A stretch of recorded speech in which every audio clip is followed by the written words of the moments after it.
Bienvenidos a mi canal Psicología Jungiana. La obra de Carl Gustav Jung se sitúa en un cruce entre la psicología y las tradiciones espirituales esotéricas. En este vídeo abordaremos la dicotomía entre las personalidades número 1 y número 2 en Jung, profundizando en su significado en el contexto del proceso de individuación, entendido como un proceso de divinización y despertar a las potencias espirituales que rigen la realidad manifiesta. También examinaremos las implicaciones de esta visión para la psicoterapia contemporánea, que a menudo se limita a la adaptación de la personalidad número 1 al orden simbólico o a la conciencia colectiva de la época, dejando de lado la esencia transformadora y espiritual que Jung consideraba central en su psicología. Cuando Carl Gustav Jung se refiere al descenso a lo inconsciente, está hablando de un proceso profundo y transformador en el que el individuo se enfrenta a las potencias espirituales que se manifiestan en la profundidad de su psique. Este proceso no es simplemente un viaje introspectivo, sino una experiencia de confrontación con lo que Jung denominaba lo inconsciente colectivo y sus arquetipos, es decir, los patrones universales que subyacen a todas las experiencias humanas.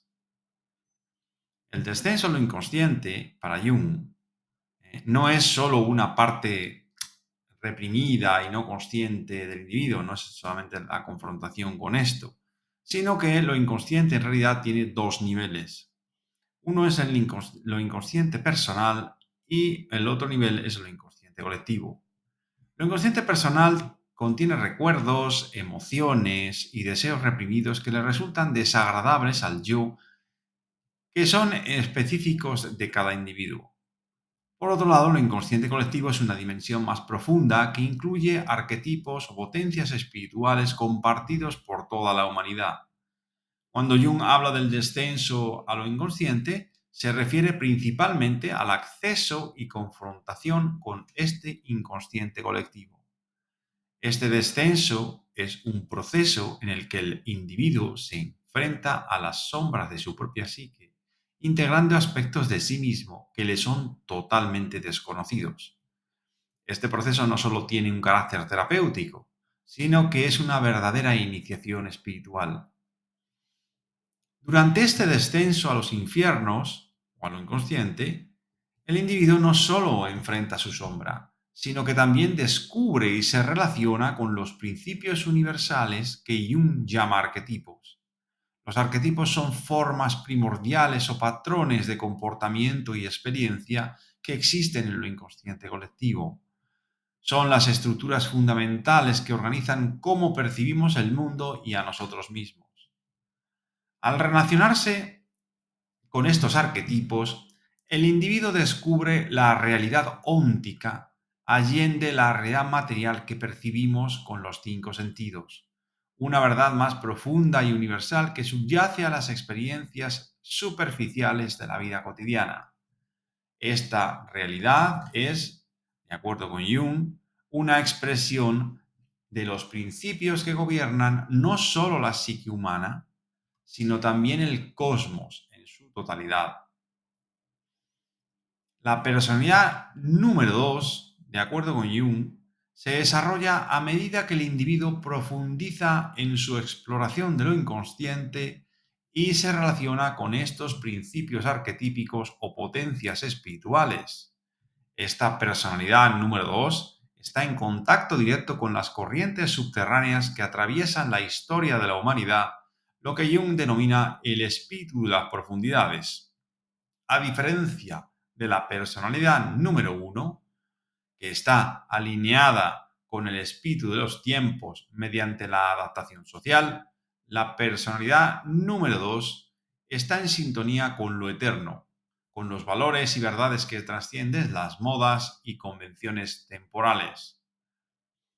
En la obra de Carl Gustav Jung, la corriente subterránea o corriente espiritual no es una simple metáfora, sino una realidad profunda que subyace a todos los movimientos espirituales a lo largo de la historia.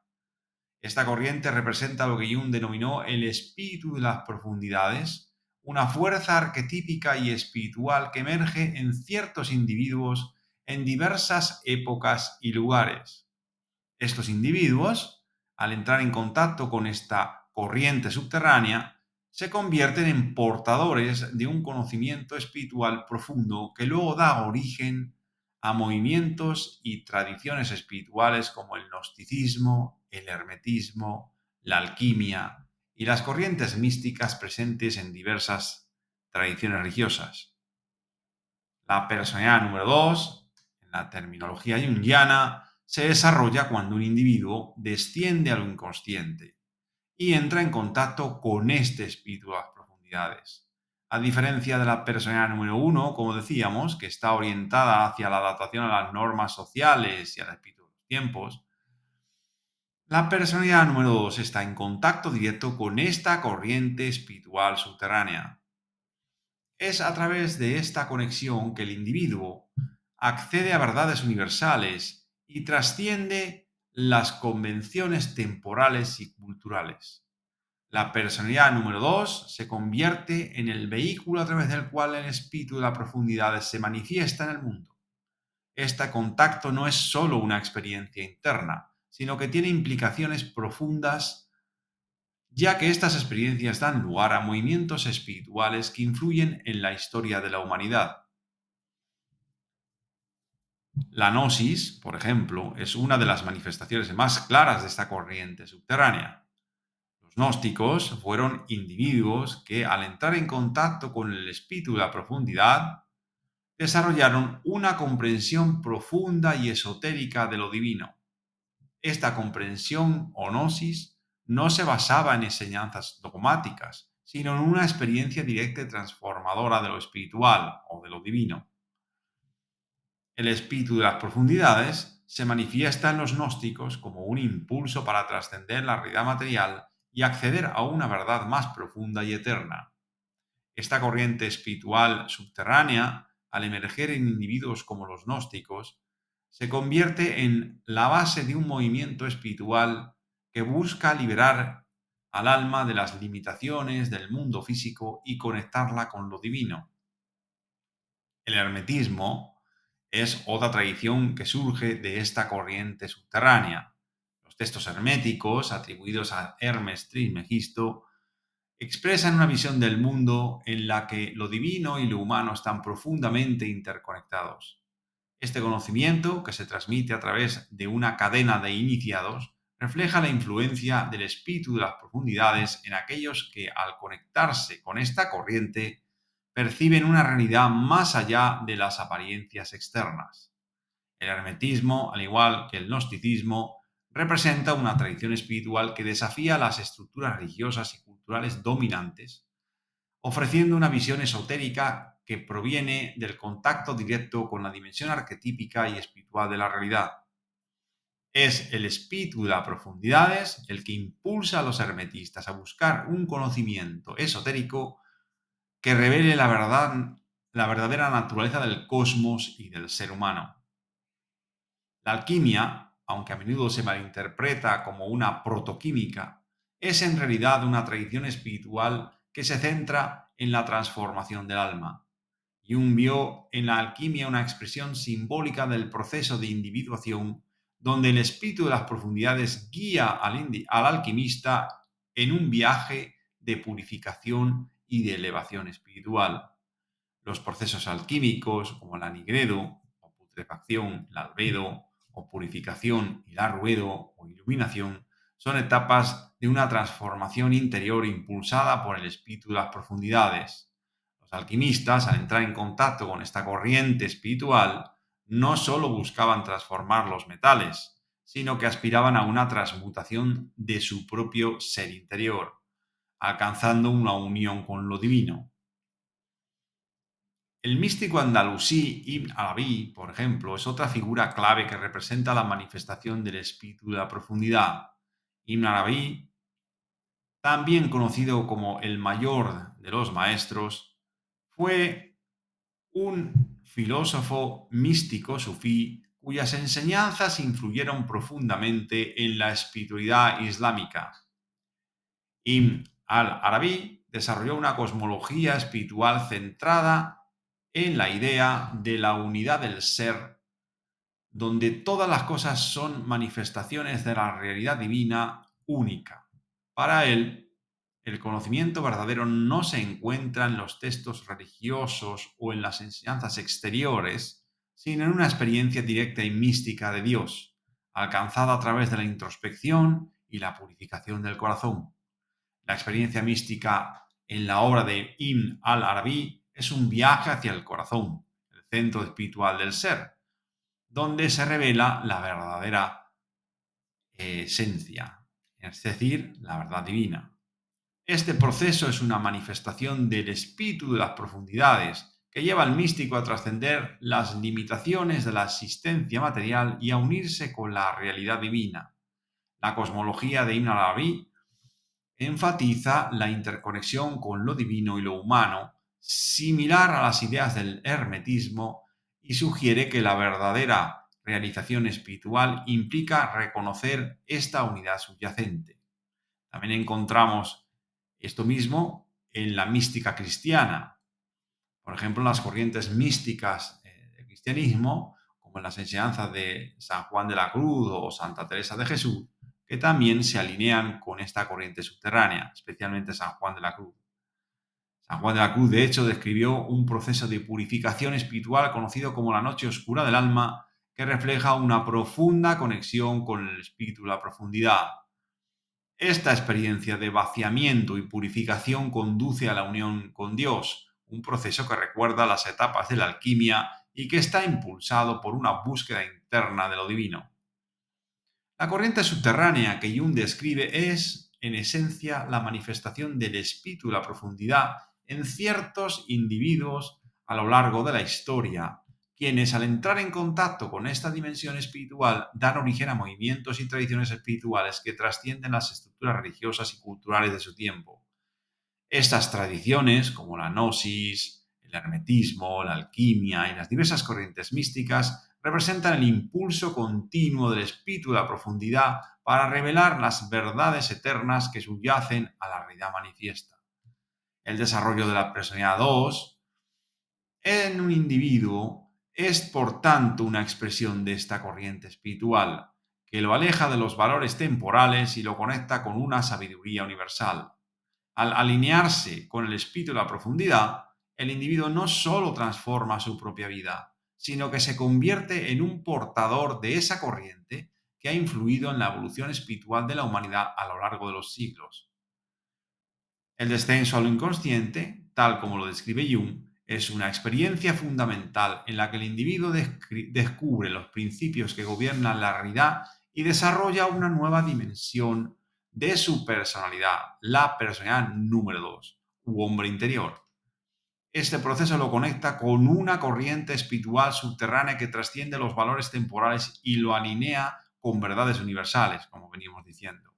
Esta última instancia, este desarrollo no solo transforma al individuo, sino que también lo coloca en una posición de iniciado, capaz de vivir de acuerdo con los principios más profundos y espirituales de la existencia, es decir, con las potencias espirituales que subyacen a la realidad manifiesta y que encontramos en lo inconsciente colectivo, a las que Jung denominó arquetipos. ¿Qué implicaciones tiene todo esto para la psicoterapia y para la vida espiritual? Bien, la psicoterapia contemporánea en gran medida se centra en la adaptación a la personalidad número 1, es decir, a la conciencia colectiva de la época, en la actualidad a los valores de la posmodernidad, facilitando que los individuos funcionen de manera más efectiva dentro de las normas y las expectativas de la sociedad en la que viven. Sin embargo, al hacer esto, muchas veces se pasa por alto o se minimiza la importancia de la personalidad número 2 y el del proceso de individuación. Jung advirtió sobre este peligro, subrayando que la verdadera salud psíquica y espiritual no se logra simplemente adaptándose al mundo exterior, sino manteniendo una relación con las potencias espirituales en la profundidad de la psique, considerando al hombre un portal hacia la auténtica realidad que es trascendente. Para Jung, la psicoterapia no solo debería ayudar al individuo a adaptarse al mundo o al espíritu de los tiempos, sino sobre todo a entrar en relación con el espíritu de la profundidad, permitiendo así el desarrollo de la personalidad número 2. Esto significa que la psicoterapia debería ayudar a que el alienado hombre posmoderno recupere la relación con su alma y dé nacimiento en ella al verdadero Dios, es decir, al Dios venidero. Murray Stein, en su análisis de la obra de Jung, subraya que la psicoterapia junguiana se distingue de otras formas de terapia por su enfoque en el proceso de individuación. Según Stein, este proceso no es simplemente una forma de crecimiento personal, como insisten la mayoría de las psicoterapias occidentales, sino una transformación espiritual que lleva al individuo a una mayor integración y realización de sí mismo. Nosotros entendemos que si la psicoterapia ignora este aspecto, corre el riesgo de convertirse en una mera herramienta de adaptación, alejándose de lo que Jung proponía como su verdadero propósito. Peter Kingsley, en su obra Catafalque, Carl Jung and the End of Humanity, publicada en 2018, lleva esta crítica aún más lejos, argumentando que la obra de Jung no es meramente psicológica, sino profundamente espiritual y esotérica. Para Kingsley, Jung fue un iniciado en el sentido más profundo del término, de modo que es un guía para aquellos dispuestos a seguirlo hacia una conexión con las realidades espirituales que subyacen a la existencia. Este enfoque, sin embargo, ha sido diluido en gran medida por la psicoterapia moderna, que a menudo evita o desestima la importancia de la espiritualidad en el proceso terapéutico, cometiendo en no pocas ocasiones el gravísimo error de identificar el ámbito intelectual, es decir, los conocimientos intelectuales atesorados durante la formación académica del profesional, con el ámbito espiritual, esto es, con la relación que la consciencia mantiene con la profundidad, cosa que en realidad es un gravísimo error. Bien, esperamos que este vídeo te haya ofrecido una nueva perspectiva sobre la obra de Jung y su relevancia en la psicoterapia moderna. Si te ha gustado, no olvides suscribirte al canal y activar la campanita para más contenido como este. Muchas gracias y hasta el próximo vídeo.